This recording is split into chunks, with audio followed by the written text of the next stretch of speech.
Good morning बच्चों। आज मैं आपको कक्षा 7 का हिंदी सेकेंड पढ़ाने जा रही हूँ। अध्याय 7 सर्वनाम। तो सबसे पहले हम आपको सर्वनाम के बारे में बताएंगे कि सर्वनाम किसे कहते हैं। तो आइए सर्वनाम की परिभाषा बताते हैं। तो परिभाषा देखिए, जिन शब्दों को संज्ञा के स्थान पर प्रयोग किया जाता है उन्हें सर्वनाम कहते हैं। जिन शब्दों को किसके स्थान पर प्रयोग किया जाता है, संज्ञा के स्थान पर प्रयोग किया जाता है, उन्हें हम सर्वनाम कहते हैं। जैसे हम, तुम, आप, वह, कौन, जो, सो, वे आदि। इस प्रकार से सर्वनाम किसे कहेंगे, संज्ञा के स्थान पर प्रयोग किए जाने वाले शब्द को हम सर्वनाम कहेंगे। सर्वनाम के प्रकार, सर्वनाम कितने प्रकार के होते हैं? सर्वनाम 6 प्रकार के होते हैं। पहला पुरुषवाचक सर्वनाम, दूसरा है निश्चयवाचक सर्वनाम, तीसरा है अनिश्चयवाचक सर्वनाम, चौथा है संबंधवाचक सर्वनाम, पांचवा है प्रश्नवाचक सर्वनाम और छठवां है निजवाचक सर्वनाम। तो ये सर्वनाम कितने प्रकार के होते हैं? सर्वनाम 6 प्रकार के होते हैं। तो आइए, सबसे पहला क्या है? पुरुषवाचक सर्वनाम। तो पुरुषवाचक सर्वनाम किसे कहते हैं, आइए हम इसके बारे में बताते हैं। पुरुषवाचक सर्वनाम, जिस सर्वनाम शब्द से किसी पुरुष का बोध हो, जिस सर्वनाम शब्द से किसी पुरुष का बोध हो उसे हम पुरुषवाचक सर्वनाम कहते हैं। जैसे मैं नाश्ता करता हूँ, तो मैं नाश्ता करता हूँ, तो मैं कहने पे मैं नाश्ता करता हूँ तो किसी पुरुष का बोध हो रहा है, इसलिए पुरुषवाचक सर्वनाम होगा। तुम कहाँ जा रहे हो, तो तुम कहाँ जा रहे हो, इससे भी पुरुष का बोध हो रहा है, इसलिए पुरुषवाचक सर्वनाम है। इसमें मैं और तुम शब्द क्या है? मैं और तुम शब्द क्या है? सर्वनाम है। ये सभी पुरुषवाचक सर्वनाम है। ये दोनों क्या है? ये सभी पुरुषवाचक सर्वनाम है। पुरुषवाचक सर्वनाम 3 प्रकार के होते हैं। पुरुषवाचक सर्वनाम 3 प्रकार के होते हैं। पहला होता है उत्तम पुरुषवाचक सर्वनाम, दूसरा होता है मध्यम पुरुषवाचक सर्वनाम और तीसरा होता है अन्य पुरुषवाचक सर्वनाम। तो सबसे पहले हम उत्तम पुरुषवाचक सर्वनाम किसे कहते हैं, आइए आपको बताते हैं। बोलने वाला जिन शब्दों को अपने लिए प्रयोग करता है उन्हें उत्तम पुरुषवाचक सर्वनाम कहते हैं। बोलने वाला जिन शब्दों को अपने लिए प्रयोग करता है उसे हम उत्तम पुरुषवाचक सर्वनाम कहते हैं। जैसे मैंने पत्र पढ़ा, तो मैंने अपने लिए प्रयोग हो रहा है मैंने, तो मैंने क्या है? उत्तम पुरुष सर्वनाम है, उत्तम पुरुषवाचक सर्वनाम है।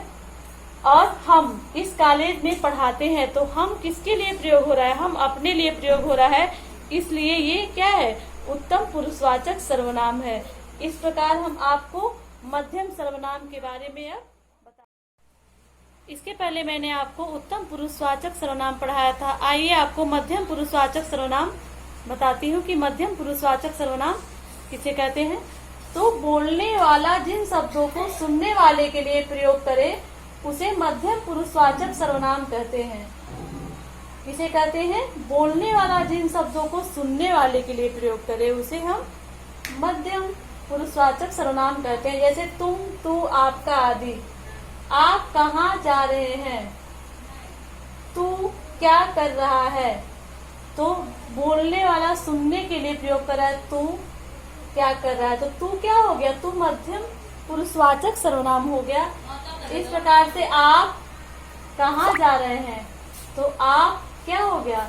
मध्यम पुरुषवाचक सर्वनाम। इस प्रकार से अन्य पुरुषवाचक सर्वनाम देखिए किसे कहते हैं, जिसके विषय में बोलने वाला बात कर रहा हो, जिसके विषय में बोलने वाला बात कर रहा हो उसे अन्य पुरुषवाचक सर्वनाम कहा जाता है। जैसे वह, वे, उसने आदि।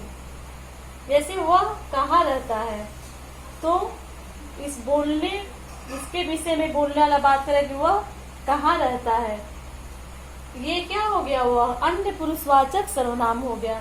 इस प्रकार से निश्चयवाचक सर्वनाम, जिन सर्वनाम शब्द से समीप या दूर के किसी व्यक्ति अथवा वस्तु का बोध हो, जिस सर्वनाम शब्द से किसी समीप या किसी दूर के किसी व्यक्ति अथवा वस्तु का बोध हो उसे हम निश्चयवाचक सर्वनाम कहेंगे। जैसे यह मेरा घर है, तो यह क्या हो गया? निश्चयवाचक सर्वनाम हो गया। यह मेरा घर है, तो निश्चय ही मेरा घर है।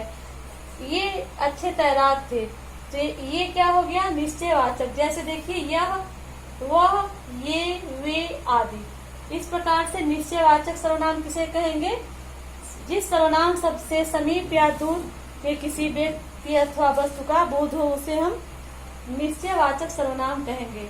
अनिश्चयवाचक सर्वनाम, जिस सर्वनाम शब्द से किसी निश्चित व्यक्ति या पदार्थ का बोध नहीं होता है, किसी निश्चित व्यक्ति या पदार्थ का बोध नहीं होता है उसे हम अनिश्चयवाचक सर्वनाम कहते हैं। जैसे कोई, किन्हीं, को, कुछ, किसी को आदि।